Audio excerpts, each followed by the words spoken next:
नमस्कार। र यो योग साधनाको यो सत्रमा उपस्थित भएर योग साधना गर्नुहुने हाम्रा सबै प्रिय मित्रहरू, योगीजीहरू, साधकहरू सबैलाई मेरो प्रातःकालीन अभिवादन। नमस्कार। आउनुहोस्, अघि पहिलीका शनिबारहरू जस्तै आज पनि हामी हठ योग प्रदीपिका नामक ग्रन्थमा स्वाध्याय गर्दैछौँ। हठ योग प्रदीपिका अन्तर्गत हामीले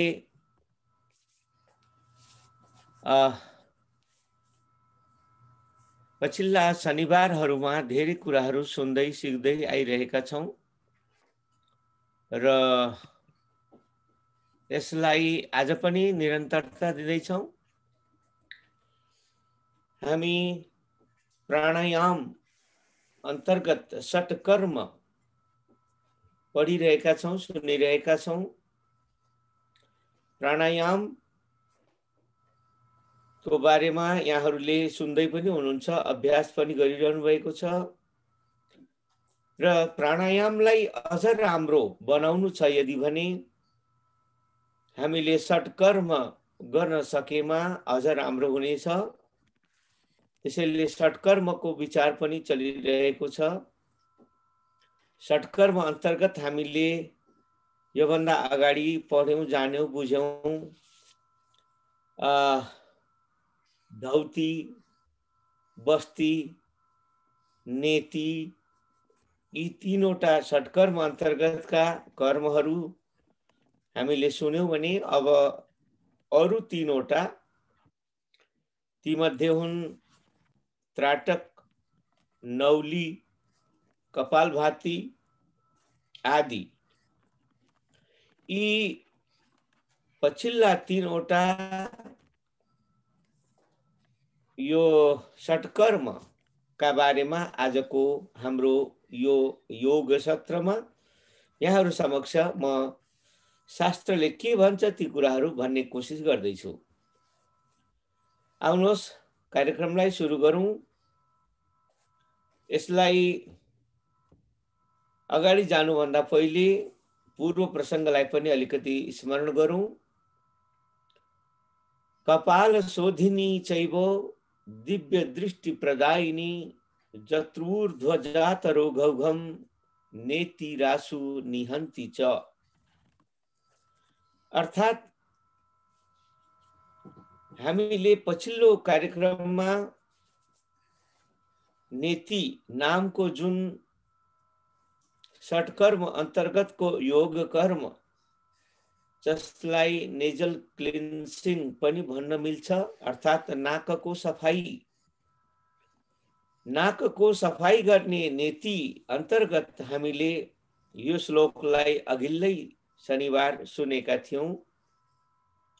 नेति गर्नाले कपाल अर्थात् यो निधार र यसमाथिका भागहरू, आँखा लगायतका इन्द्रियहरू अत्यन्तै राम्रो हुन्छ, शुद्ध हुन्छ। कपाल शोधिनी, हाम्रो भाल अर्थात् निधार अर्थात् बुद्धिको, दिमागको फ्रन्ट साइडलाई यसले शुद्ध गर्छ। यसै गरी दिव्य दृष्टि प्रदायिनी, आँखामा पावर बढ्छ।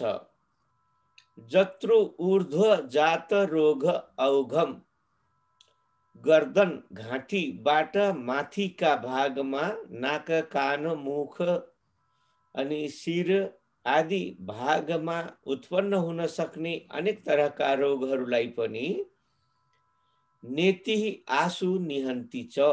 यो नेति नामको षटकर्म अन्तर्गतको यौगिक कर्म गरेमा आसु अर्थात् तुरन्त निहन्ति सिद्ध्याउँछ, समाप्त गरिदिन्छ। अर्थात् घाँटीदेखि माथि हुने अनेकन रोगहरूलाई यो नेति नामक षटकर्मले समाप्त गरिदिन्छ भन्ने सम्बन्धका कुरा हामीले अघिल्लो कार्यक्रममा सुन्यौँ, जान्यौँ, बुझ्यौँ।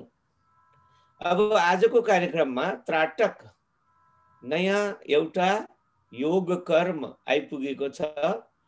त्राटक यसलाई अंग्रेजीमा कन्सन्ट्रेटेड गेजिङ पनि भन्न मिल्छ। यो कस्तो भने एउटा घिउको बत्ती बालेर अघिल्तिर राखौं, टेबलमा राखौं अथवा मोमबत्ती बालौं, यस्तो ठाउँमा जहाँ हावा चल्दैन त्यो ज्योति स्थिर रहन्छ। त्यस्तो ज्योति स्थिर हुने, एकान्त शान्त हावाको प्रवाह धेरै नभएको त्यस्तो ठाउँमा यस्तो बत्ती बालेर यो बत्तीमा लगातार आँखाले हेरिराखौं। आँखाले हेरिराखौं, आँखा नझिम्काइकन हेरिराखौं, लामो समयसम्म हेरिराखौं, आँखाबाट आँसु आउन थाल्छन्, फेरि पनि हेरिराखौं, आँखा नझप्काउँ। यसरी घिउको बत्ती अथवा मोमबत्ती जसको ज्वाला, जसको ज्योति स्थिर छ, कुनै वायुको प्रभावले यताउता हल्लिएको छैन, त्यस्तो ज्योतिमा लगातार आँखाले हेरिरहनु, यसैको नाम त्राटक हो। यसले हामीलाई धेरै प्रकारको यौगिक फाइदा पुग्छ। यही कुरालाई हठ योग प्रदीपिका ग्रन्थका लेखक स्वामी योगी स्वात्मारामजी आफ्ना श्लोकहरूमा यसरी भन्दै हुनुहुन्छ। आउनुहोस् म श्लोक पढेर सुनाउँदैछु। निरीक्षेन् निश्चल दृशा सूक्ष्म लक्ष्यं समाहितः अश्रु संपात पर्यन्तम् आचार्यैस्त्राटकं स्मृतम्। निरीक्षेत अर्थात हेर्नुहोस्, निश्चल दृशा एकदम आँखालाई अन्त यताउता नचलाइकन लगातार त्यो दियोको ज्योतिलाई हेर्नुहोस्। सूक्ष्म लक्ष्यम समाहितः, आँखाले ज्योतिलाई हेर्दै गर्दा पनि ज्योतिको तलमाथि दायाँ बायाँ हेर्ने होइन, एक ठाउँमा एक टक लगाएर हेरिराख्ने। अनि अश्रु संपात पर्यन्तम, कति बेर हेर्ने, अश्रु आँसु नआउन्जेल हेरिराख्ने। आचार्यैस्त्राटकम स्मृतम, यसैलाई आचार्यहरूले त्राटक भनेका छन्। आदरणीय मित्रहरू, यसका के फाइदा हुन्छन् आदि इत्यादि विषयमा अघिल्लो श्लोकमा योगी स्वात्मारामजी वर्णन गर्दै हुनुहुन्छ। मोचनम नेत्र रोगाणाम तंद्रादीनां कपाटकम यत्नतस्त्राटकं गोप्यं यथा हाटकपेटकं। त्राटक कविमा अर्थात योगी स्वात्मारामजीमा कवित्व बुद्धि पनि प्रशस्त प्रबल देखिन्छ। यो त्राटक नामको योग क्रिया गर्दै गर्दा ट शब्द यहाँ उपस्थित भएकाले यसको चर्चा गर्दै गर्दा आफ्ना शब्दहरूमा श्लोकहरूमा पनि ट बढी भन्दा बढी ट उपस्थित हुने शब्दहरू प्रयोग गरेर साहित्यमा पनि उहाँको सबलता संकेत गर्नुभएको छ। हाटक, पेटक, कपाट आदि अनेक शब्दहरू यहाँ उपस्थित भएकाले यी कुराहरू पनि बुझिन आउँछ। यो त्राटकको फाइदा के हुन् त भन्ने कुरा यो 32औं श्लोकमा संकेत गर्दै हुनुहुन्छ। मोचनम नेत्र रोगाणाम, सकल नेत्रका रोगहरू, आँखा सम्बन्धी समस्याहरू यो त्राटक गर्नाले समाधान हुन्छ। ती रोगहरू, नेत्र रोगहरू हटेर जान्छन्। तंद्रादीनां कपाटकम, तंद्रा आलस्य, प्रमाद आदि जे जति पनि हामी भित्र छन् यो त्राटक गर्नाले ती सबै बाहिर निस्कन्छन्। कपाट अर्थात् ढोका द्वार बाहिर निस्कने द्वार बन्दछन्। त्राटक यो क्रिया गर्दा सम्पूर्ण शरीरमा विद्यमान अल्छी प्रमाद आलस्य आदि तन्द्रा आदि बाहिर निस्कन्छन्। यो सबै दुर्गुणहरूलाई बाहिर निकाल्ने द्वार बन्दछ त्राटक। त्यही भएर यत्नतः त्राटकम गोप्यम, यो त्राटक गर्दै गर्दा यसलाई पनि सकेसम्म धेरै मान्छे भएको या भिडभाड भएको ठाउँमा नगरेर गोप्यम सुरक्षित एकान्त स्थानमा यसलाई अभ्यास गर्नु राम्रो हुन्छ। किन एकान्त स्थानमा भन्दा बढी मान्छेहरू भएको ठाउँ भिडभाड भयो भने स्वाभाविक रूपमा यो फलदायी नहुन सक्छ, अर्थात् तपाईको यो साधनामा डिस्टर्ब हुन सक्छ, तमाम कुराले तपाईको योग सिद्धि नहुन सक्छ। यी सबै कुरालाई ध्यानमा राखेर यसलाई गोप्य राख्नु भनिएको छ। एकान्तमा गोप्य स्थानमा यसको प्र्याक्टिस गर्नु जरुरी हुन्छ। यथा हाटक पेटकम, जस्तै सुनको अथवा सुन आदि अनेकन महत्त्वपूर्ण वस्तु राखिएको बाकस हामीले सुरक्षित राख्ने गर्छौं। त्यसै गरी यो त्राटक नामको योग अभ्यास गर्दै गर्दा पनि गोप्य अर्थात् सुरक्षित अर्थात् एकान्तमा यसको प्र्याक्टिस गर्नुपर्छ भनेर यो 32औं श्लोकमा योगी स्वात्मा रामजी हामीलाई संकेत गर्दै हुनुहुन्छ। आदरणीय मित्रहरू, अब त्यसै गरी अघिल्लो 5औं नम्बरको षटकर्म अन्तर्गत अर्को कर्म यहाँ उपस्थित भएको छ, नौली। नौली आफैमा यो बडा अद्भुत प्रयोग हो। नौली साँच्चै नै हाम्रा पेट सम्बन्धी अनेक तरहका समस्याहरूलाई समाधान गर्नमा महाराजा आसन पनि भन्न मिल्छ। यो नौलीको बारेमा योगी स्वात्मारामजी भन्नुहुन्छ, अमन्दावर्तवेगेन तुन्दं सव्यापसव्यतः नतांसो भ्रामयेत येषा नौलिः सिद्धैः प्रचक्षते। अमन्दावर्तवेगेन, चाँडो पनि होइन ढिलो पनि होइन, त्यस्तो स्पिडले त्यस्तो गतिले तुन्दम अर्थात् नाभिलाई भित्र खिचेर अनि सभ्य अपसभ्यतः भ्रामयेत, दाहिनेतिरबाट देब्रेतिर, देब्रेतिरबाट दाहिनेतिर, फेरि देब्रेबाट दाहिने, दाहिनेबाट देब्रे, यस्तै घुमाइरहनु। यसलाई नौली भनिन्छ। सिद्धैः प्रचक्षते, योगका सिद्ध योगीहरूले यसलाई नौली भन्ने गर्दछन्। नतांस, यो शब्दको अर्थ पनि यसमा जोडेर बुझ्नुपर्छ। अलिकति अगाडिपट्टि झुकेर यसलाई गरिन्छ। आफैमा यो अत्यन्तै महत्त्वपूर्ण आसन छ। आज सम्भवतः लक्ष्मणजी हुनुहुन्न क्यार? यहाँ हामीलाई शास्त्र अथवा कई तरहका यी पिक्चरहरू देखाएर सघाउनुहुन्थ्यो, अथवा यहाँहरूले नौलीको बारेमा देखाइदिउ गुरुबार। त्यो पुस्तकहरू अथवा चित्रहरू छ भने देखाउनुहोस्। मसँग त्यो चित्रहरू चाहिँ छैन, म नौली गरेर देखाइदिन सक्छु।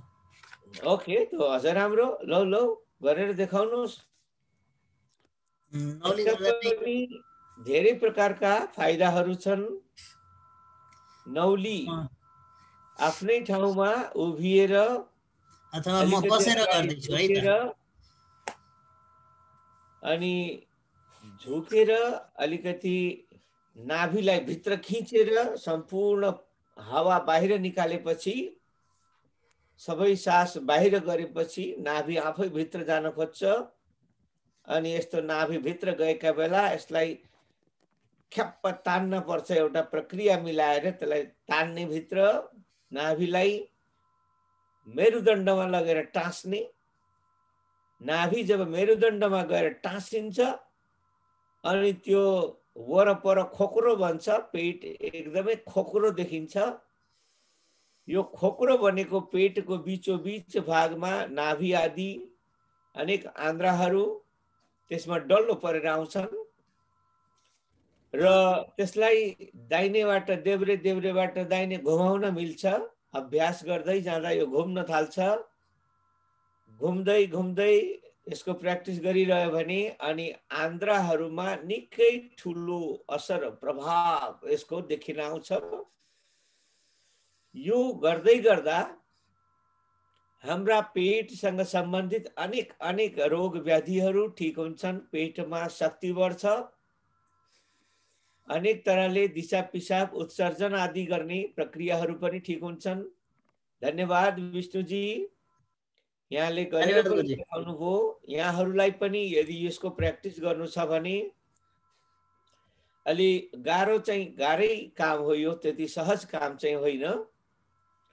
फेरि पनि प्र्याक्टिस गर्दै गयो भने यो त्यति धेरै गाह्रो पनि छैन। यसको लागि कसरी अभ्यास गर्ने म भन्छु है त। सबभन्दा पहिला चाहिँ आफू शीर्षासन गर्ने शीर्षासनमा अलि स्थिर हुन सकेपछि सहयोग मिल्छ नौली गर्नलाई। जय होस्। यसलाई यो शास्त्रमा सङ्केत गरिएका विधिहरू फेरि पनि सुनौ। आफ्नो ठाउँमा सिधा उभिनुहोस्, अगाडि अलिकति झुक्नुहोस्, दुवै घुँडामाथि आफ्ना हातहरू राख्नुहोस्, शरीरको पुरा भार यो घुँडामाथि गराउनुहोस्। हातमाथि घुँडामाथि शरीरको भार बनाइसकेपछि सम्पूर्ण सास जो भित्र भरिएको छ त्यसलाई बाहिर निकाल्नुहोस्। अनि आफै पेट भित्र गएको फिलिङ हुन्छ सास बाहिर निकाल्दा। अनि जब भित्र कति पनि सास नभएको अवस्था हुन्छ त्यो बेलामा नाभि आफै मेरुदण्डको करिब पुगिराखेको हुन्छ। त्यही बेलामा अलिकति अपान वायुलाई माथि तान्ने यसो गर्यो भने पेट भित्र जान्छ, अझै भित्र टाँसिन्छ। यो प्रक्रिया जानिसकेपछि सुस्त सुस्त श्वास प्रश्वास पनि यो नौली क्रिया गरुन्जेल श्वास प्रश्वास धेरै गर्न मिल्दैन। लामो सास फेर्न बन्दैन, यो सास रोकेरै गर्ने काम हो। तसर्थ श्वास प्रश्वासलाई रोकेर या अत्यन्त सूक्ष्म श्वास प्रश्वास मात्र कायम राखेर अनि यो मेरुदण्डसँग चप्किन गएको नाभिलाई सुस्त सुस्त दाहिने देब्रे हल्लाउने यो प्रयास आफैमा सहज हुँदैन, तर पनि प्र्याक्टिस गर्दै जाँदा सहजै बन्ने गर्छ। विष्णुजीले देखाइ पनि सक्नुभयो। यसमा त्यो श्वास प्रश्वासको बारेमा भनौँ होइन। श्वास लिन मिल्दैन, यदि नौली गर्दै गर्दा हामीले श्वास लियो भने नौली हुँदैन। श्वासलाई फ्याँक्यो, त्यस पछाडि पेटलाई गरेर होइन घटाएर अनि दुईटा हातले घुँडामा बल दिएपछि उभिएर गर्ने हो भने अथवा बसेर गर्ने हो भने पद्मासनमा बसेर दुईटा हातले छेउमा भुइँमा बल दिँदा पनि हुन्छ। मैले बसेर पनि गर्न सक्छु। गर्न चाहिँ अन्यत्र सुतेर पनि गर्ने धेरै प्रकारले गर्ने विधानहरू छन्। मैले चाहिँ अन्य प्रकारले चाहिँ गर्न सक्दिनँ, दुई नै प्रकारले गर्न सक्छु। त्यो श्वास फेर्न चाहिँ सकिँदैन, श्वास छोड्ने, श्वास एक प्रकारले यो प्राणायाम पनि हुन्छ नौली गर्दा, बाह्य कुम्भक हुन्छ। जय होस्। अब यसको फाइदासँग सम्बन्धित श्लोकलाई हेरौँ। अब 34औं श्लोकमा योगी स्वात्मारामजी भन्दै हुनुहुन्छ, मन्दाग्नि सन्दीपन पाचनादि सन्धापिकानन्दकरी सदैव अशेष दोषामय शोषणी च हठ क्रिया मौलिरियं च नौलिः। मंदाग्नि अर्थात पेटमा भोजन अपच हुने समस्या, सन्दीपन त्यसलाई जगाउँछ। आगो पेटमा भोजन पचाउने शक्तिलाई जगाउँछ। पाचन आदि सन्धापिका पाचन क्रियालाई अत्यन्तै प्रबल बनाउँछ।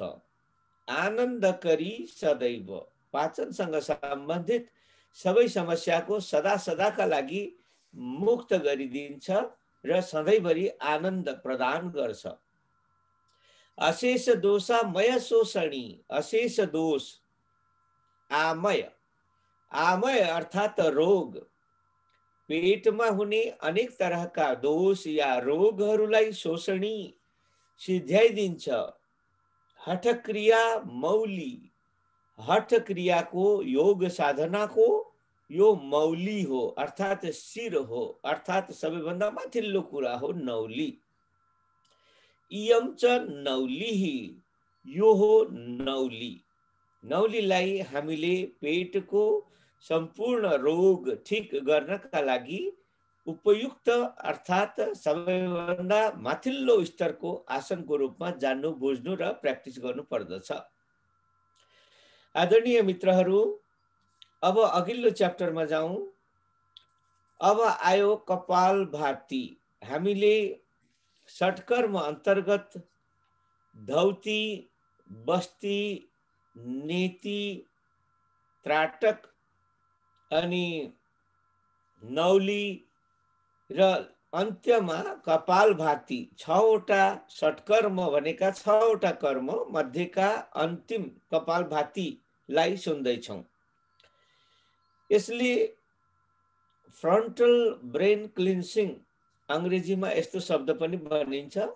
ब्रेनको, दिमागको जो फ्रन्ट भाग हो, अगाडिको भाग हो, निधार, जहाँनिर हामी निधार भन्ने गर्छौँ नेपालीमा, यसैलाई संस्कृतमा कपाल भन्ने गरिन्छ।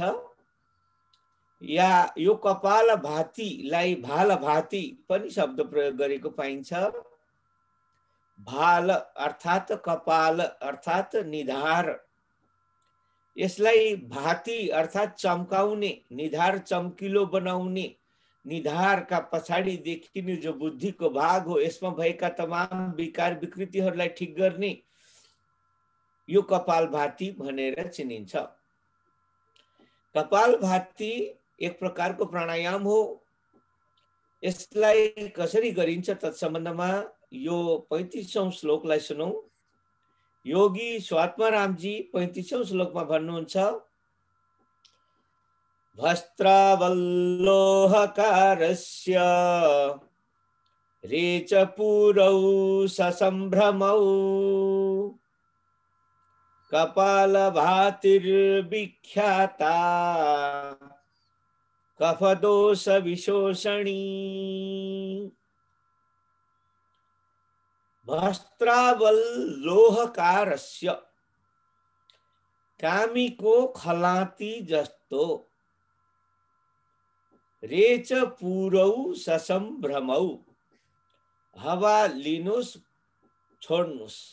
प्राणायाम गर्दै गर्दा लिने छोड्ने, लिने छोड्ने, लिने छोड्ने, हावा जोर जोरसित भित्र भर्ने, जोर जोरसित बाहिर फ्याँक्ने, इस प्रकारको यो जो प्रक्रिया हो, यसैलाई हामी कपालभाती भनेर जान्दछौँ, विख्यात छ।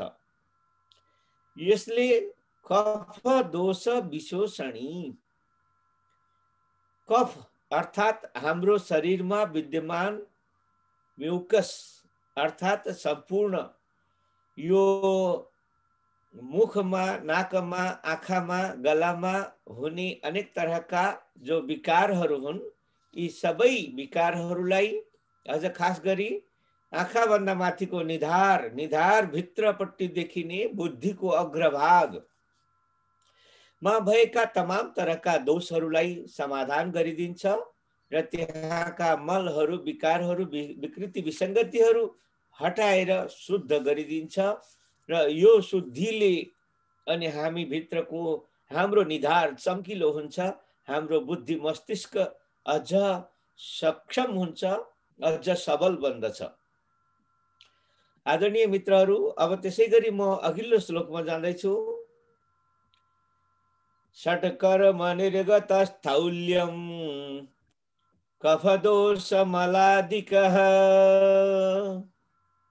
प्राणायामं ततः कुर्यात् अनायासेन सिद्ध्यति। यो षट्कर्मको फल बताउँदै योगी स्वात्मारामजी भन्दै हुनुहुन्छ, यो षट्कर्म गरेपछि त्यसबाट सबै तरहका कफ, दोष, मल आदि अनि स्थौल्य अथवा मोटापा आदि अनेकन विकार, विकृति, विसङ्गति सब बाहिर निस्केपछि प्राणायामम ततः कुर्यात्, अनि प्राणायाम गर्यो भने अनायासेन सिद्ध्यति, प्राणायाम आफै सिद्ध हुन्छ। अनायास, बिना कुनै प्रयासले नै प्राणायाम सिद्ध हुन्छ। प्राणायाम यदि सिद्ध भयो भने हामी योगीहरूमा उत्पन्न हुने अनेक चमत्कारहरूलाई अनुभव गर्न सक्ने बन्दछौँ। आदरणीय मित्रहरू, यो 36औं श्लोक भन्दा अब अगाडि बढौं। 37औं श्लोकमा प्राणायामकै विषयमा केही महत्त्वपूर्ण कुराहरू हामी सुन्नेछौँ।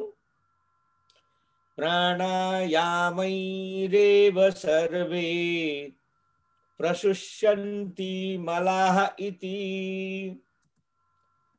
आचार्याणां तु केषाञ्चित् अन्यत् कर्म न सम्मतम्।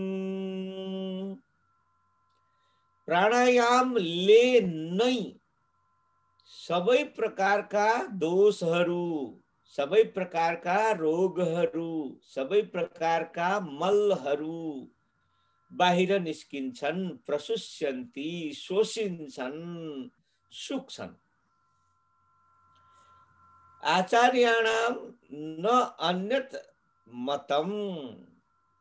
यो विषयमा प्राणायामले शरीरका सम्पूर्ण रोग निकाल्ने, समस्याहरूलाई समाधान गर्छ, प्राणायामले नै गर्छ। प्राणायाम बाहेक अरू कुनै पनि कुराले गर्दैन, गर्नै सक्दैन। प्राणायामले नै शरीरभित्रका सम्पूर्ण मलहरूलाई बाहिर निकाल्छ।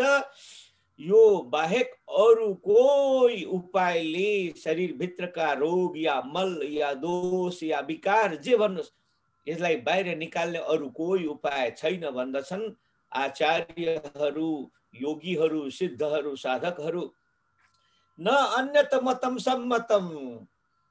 प्राणायाम बाहेक अरू कुनै पनि मतले, अरू कुनै पनि विधिले शरीरको मल बाहिर आउँछ भन्ने कुरा, अरू मत मान्दैनन् आचार्यहरू। प्राणायामले नै सब थरी मल, विकार, विकृति बाहिर आउँछ भनेर प्राणायामको महत्त्वलाई वर्णन गरिएको छ।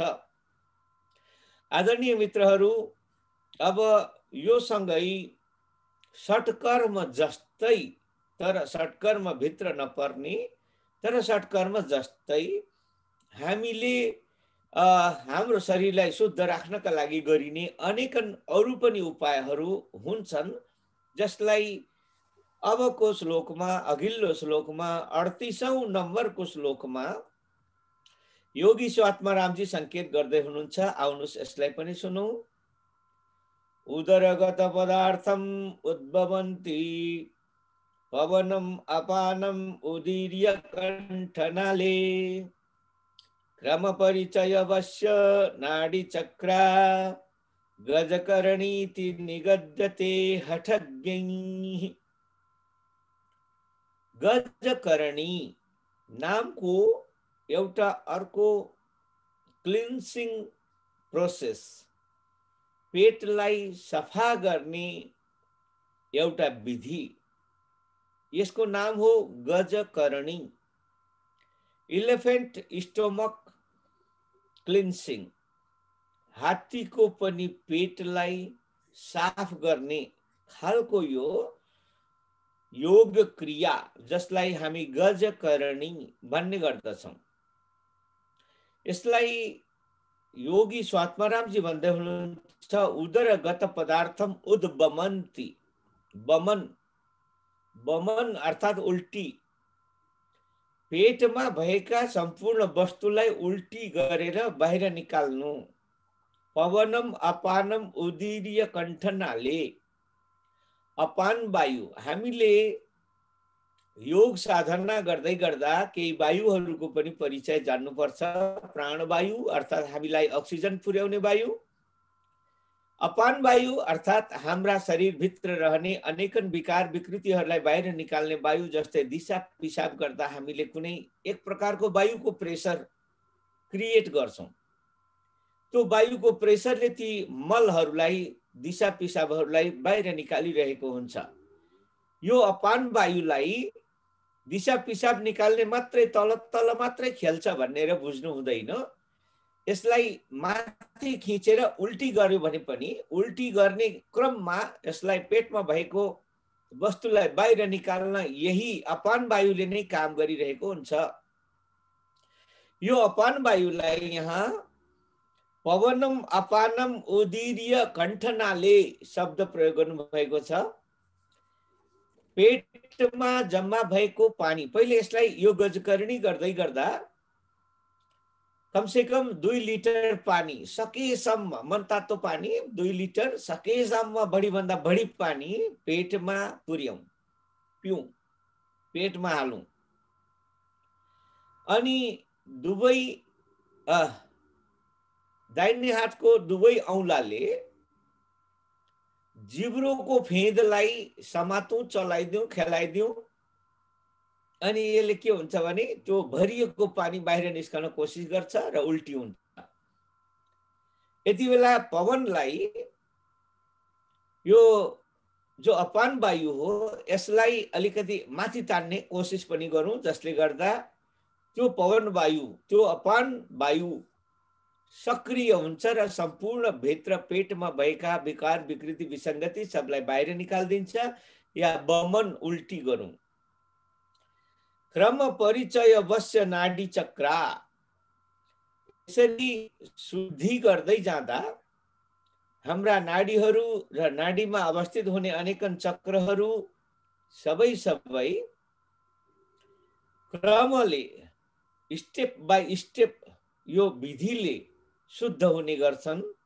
र यसरी शुद्ध गर्ने यो प्रक्रियालाई गजकरणी इति निगद्यते हठज्ञैः, हठ योगलाई जान्ने योगी साधकहरूले यसलाई गजकरणी भन्ने गर्दछन्। आदरणीय मित्रहरू, अब यही गजकरणीसँग सम्बन्धित श्लोकहरूलाई नै यसको फाइदा बताउने यी श्लोकहरू सुनौ।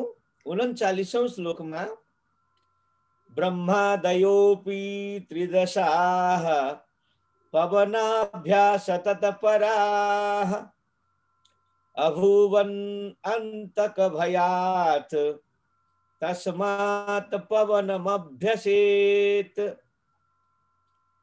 ब्रह्मा, विष्णु, महेश्वर, इंद्र, वरुण, रुद्र, मरुत आदि अनेकन देवी देवता, 33 कोटी देवी देवता, यी सबै कसरी देवी देवता या अमर बने, यसको उत्तर दिँदै योगी स्वात्मारामजी भन्नुहुन्छ पवनाभ्यास तत्पराः, प्राणायाम गरेकै कारणले यी सबै ब्रह्मा, विष्णु, महेश आदि अनेकन देवी देवताहरू पनि अमर बनेका हुन्।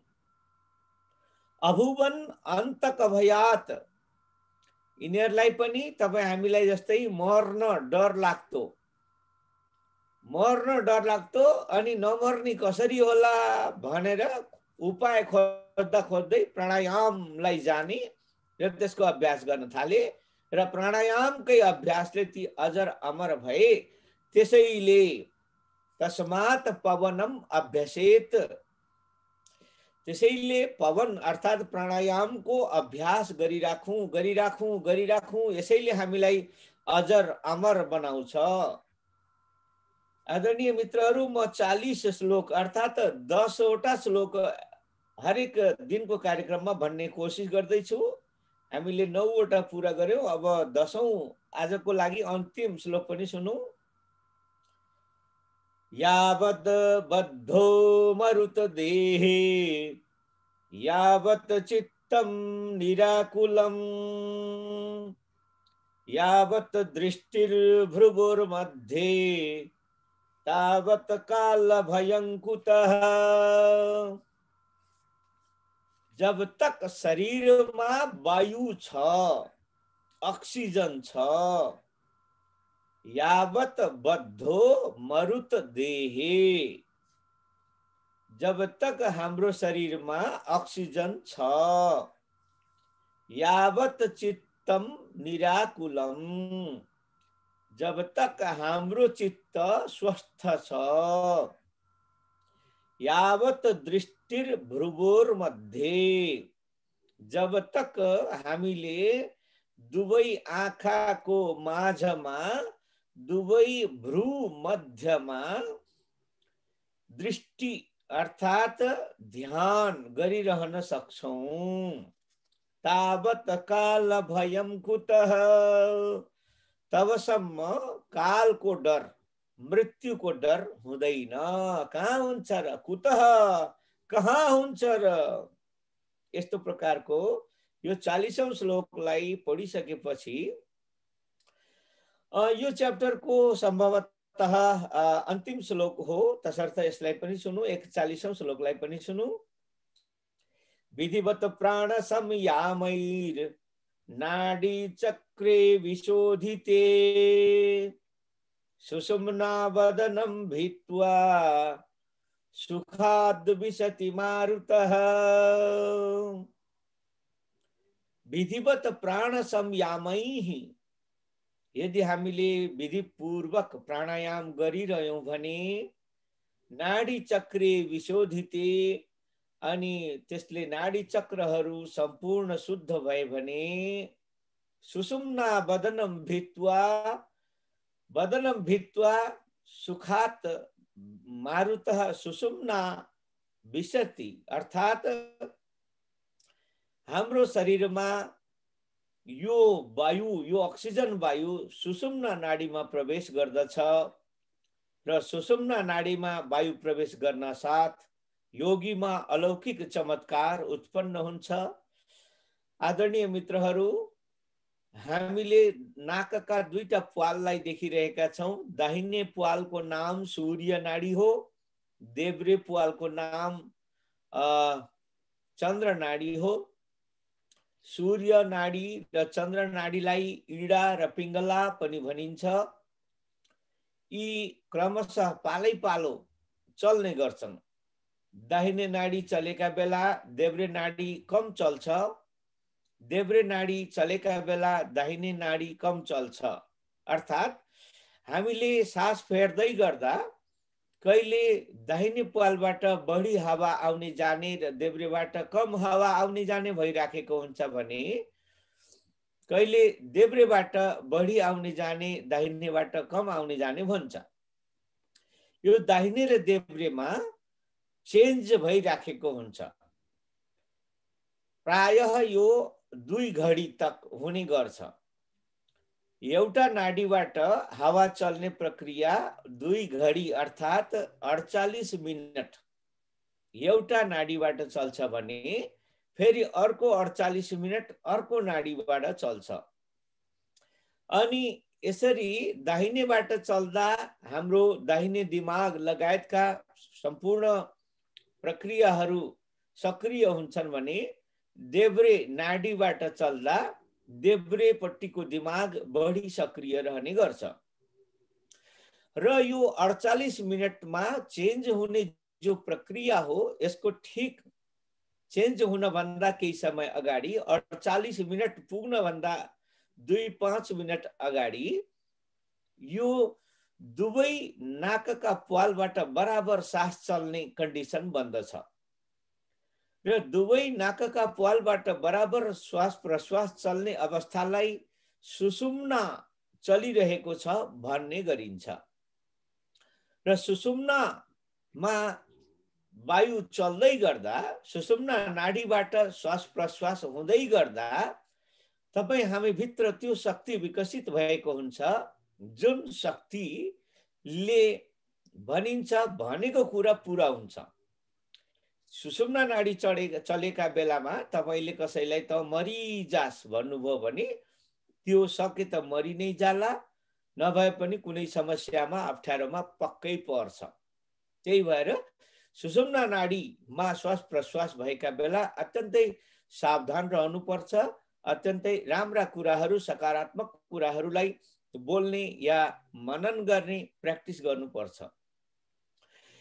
यिनी सब कुराहरूलाई यो श्लोकमा के संकेत गरियो भने प्राणायामलाई अत्यन्तै राम्ररी अभ्यास गरेपछि सुषुम्नामा हाम्रो प्राणवायु प्रवेश गर्छ र हमेशा सुषुम्नाबाटै हमेशा यो प्राणवायु चलिरहने बन्न सक्छ हमेशा सुषुम्नाबाट प्राणवायु चलिरह्यो भने हाम्रा नाकका दुवै प्वालहरूबाट बराबर श्वास प्रश्वास भइरहने अवस्था बन्दछ र त्यो अवस्थामा हामी भित्र धेरै ठूलो शक्ति उपस्थित भएको हुन्छ जुन शक्तिलाई योगीले मात्र चिन्दछ जान्दछ बुझ्दछ र त्यसको सत उपयोग गुड युज गर्ने गर्दछ यदि ठीक ढंगले यो सुषुम्ना नाडी चलेको कुरालाई नजान्ने व्यक्तिले आफ्नो शक्तिलाई थाहा पाउँदैन र त्यसको दुरुपयोग गर्न पुग्दछ तपाई हामीले पनि सुषुम्ना नाडीलाई चिनौं जानौं श्वास प्रश्वासको यो गतिलाई चिनौं जानौं र सुषुम्ना नाडीमा श्वास प्रश्वासलाई पुर्याउने हाम्रो यो प्राणायामको साधनालाई अझ सघन बनाउँदै यो कोशिश गर्दै जानुपर्छ भन्ने कुरा यो 41औं श्लोकले संकेत गरेको कुरा यहीँनिर पूरा गर्दै अब आउनुहोस् आजको कार्यक्रमलाई म यहीँनिर पूरा गर्दै छु अब अगाडिको कार्यक्रममा मनोन्मनी भावको विषयमा हामी आगामी कार्यक्रममा चर्चा गर्ने छौं सुषुम्ना नाडी जब चल्छ तब मनोन्मनी भाव विकसित हुन्छ भन्ने कुरा आगामी दिनमा आगामी कार्यक्रममा आगामी शनिबार हामीले यसै गरी बिहानमा सुन्ने छौं जान्ने छौं बुझ्ने छौं र आजलाई पनि यति नै विषयवस्तुहरू यहाँहरु समक्ष राख्दै अब आजको कार्यक्रममा यहाँहरुलाई कहीं कतै कुनै प्रश्न भएमा प्रश्नोत्तरको लागि म तयार भएको छु यहाँहरुलाई कुनै प्रश्न छ भने कृपया प्रश्न गरौं हरिओम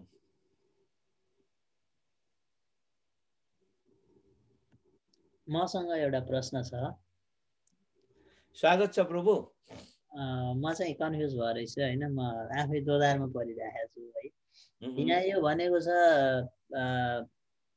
के अरे प्राणायामको लागि प्राणायाम भनेको कपालभातीको लागि वस्त्रावल्लोहकारस्य रेच पूरौ ससंभ्रमौ कपालभातिर्विख्याता कहो दोष विशोषणी चाहिँ है अनि यो मैले कुनै ग्रन्थमा पढिन थाहा छैन है मैले चाहिँ यो समाजमा प्रचलित भइरहेको जुन कपालभाती छ रामदेवदेखि सबैजना योगीहरूले सिकाउने खाले हैन त्यसमा चाहिँ त्यो एउटै केवल श्वास फ्याँक्ने लिने प्रयत्न नगर्ने भन्ने त्यो गरिरहेको छ यो कपालभातीमा यहाँ चाहिँ उ भयो अर्को कुनै हेर्न पर्दा त्यसपछि अनि यो भस्त्रिकामा पनि लगभग उस्तै नै भनेर भनेको छ भस्त्रिका चाहिँ पछाडी आउँछ है 60 61 र 62 श्लोकमा भस्त्रिकाको वर्णन छ अनि त्यसका श्लोकहरू चाहिँ यस्तो छ उर्वोरोपरि संस्थाप्य शुभे पादतले उभे पद्मासनं भवेदेतत् सर्वपाप प्रणाशनं सम्यक् पद्मासनं बद्ध्वा समग्रीवोदरं सुधीः मुखं संयम्य यत्नेन घ्राणं घ्राणेन रेचयेत् यथा लगति हृत्कण्ठे कपालावधिसस्वनं वेगेन पूरयेच्चापि हृत्पद्मावधिमारुतं पुनर्विरेचयेत् वपुरयेच्च पुनः पुनः पुनर्विरेचयेत् वत् पुनः पूरयेच्च पुनः पुनः यथैव लोहकारेण भस्त्रावेगेन चाल्यते भनेर भस्त्रिकाको वर्णन गरेछ। यो करिब करिब दुईटै भस्त्रिका र कपालभाती करिब करिब सेम छन्, धेरै अन्तर छैन। तपाईको प्रश्न, मूल प्रश्न के हो भन्नु त? मेरो मूल प्रश्न हो यो चाहिँ दुईटै समता देखियो यहाँ हैन। अनि हामीले चाहिँ कपालभाती मुख्य रूपमा गर्ने गर्दा, मैले नि गराउने गर्दा हैन, केवल श्वास छोड्ने, लिन प्रयत्न नगर्ने हैन, र छिटो छिटो गर्ने भनेर गरेको थियो। भन्नाले त्यो अब यो एउटा दिमागमा बसिसकेको छ, या त मैले घेरण्ड संहितामा पढेको थिएँ, या त मैले यस्तै सिकेको पनि यस्तै नै हो, या माध्यम। मैले क्लियर गरौँ यसलाई? हस्, जय होस्। कपालभाती शब्दको अर्थ र अब त्यही श्लोकमा तपाईँ पनि पढ्नुभयो, भस्त्रावल्लोहकारस्य। हजुर, लोहकार अर्थात कामीको, भस्त्र अर्थात त्यो भस् करोति यस्तत् वस्त्रम हैन। अब हावा फाल्ने साधन अचाल त मसिन पनि आइसक्यो। त्यो पहिले कोही जमानामा हुने गर्थ्यो, छालाको एउटा चाहिँ नि पेट जस्तो, भुँडी जस्तो बनाएको, अनि त्यसलाई निचोड्दाखेरि भ्वास्स भ्वास्स हावा फाल्ने। अब त्यसले आगो बाल्ने काम गर्छ, कामीको आरण बाल्छ। अब वस्त्र भनेको त्यो हावा दिने साधन हो। पहिले इलेक्ट्रिसिटीको विकास नहुँदा त्यस्तो बनाइन्थ्यो। अब अहिले इलेक्ट्रिसिटी आएपछि पंखा चल्न थाले। अब यही वस्त्र हाम्रो पेटलाई मानौ एक तरहले। अब कपालभाती भनेको सामान्यतया लामो सास लिने, पूरा भर्ने, फेरि त्यसै गरी लामो ढङ्गले छोड्ने, लिने छोड्ने, लिने छोड्ने, लामो लिने, लामो छोड्ने, यति मात्रै हो कपालभाती। अब भस्त्रिका कस्तो हो भन्दाखेरि लामो सास लिने, जोरसित जोर लगाएर फ्याँक्ने, फ्याँक्दै गर्दा जोर लाउनु मात्रै भस्त्रिकाको विशेषता हो। नत्र कपालभाती र भस्त्रिकामा धेरै समानता छ, अन्तर यति नै। कपालभाती गर्दा हावालाई बाहिर निकाल्दै गर्दा जोर लगाइन्न, आफ्नै क्रमले जान्छ। जोर लगाइन्न भन्दै गर्दा पनि यो कति पनि जोर लाग्दैन पनि हैन, आफ्नै ढङ्गले जाँदै गरेकाले अलिअलि जोर लाग्छ, तर एकदम एकैचोटि बाहिर निकाल्ने कोसिस गरिन्न। अनि भस्त्रिका गर्दा एकैचोटि बाहिर निकाल्ने जोर गरिन्छ, कोसिस गरिन्छ कि एकैचोटि जाओस्, बढी भन्दा बढी श्वास कम भन्दा कम टाइममा जाओस् भन्ने कोसिस हुन्छ भस्त्रिका गर्दा। तसर्थ कपालभाती गर्दा लामो सास भित्र भरौँ, लामो सास बाहिर निकालौँ, त्यस्तै जति बेर लाएर भरियो त्यति नै बेर लाएर निकालौँ, जति बेर लाएर भरियो त्यति नै बेर लाएर निकालौँ, यो कपालभाती हो भने भस्त्रिका गर्दा भित्र लामो समय, धेरै समय लगाएर भित्र लिइन्छ भने फ्याँक्ने बेला उतिखेर फ्याँकिन्छ, स्वाट्ट फ्याँकिन्छ।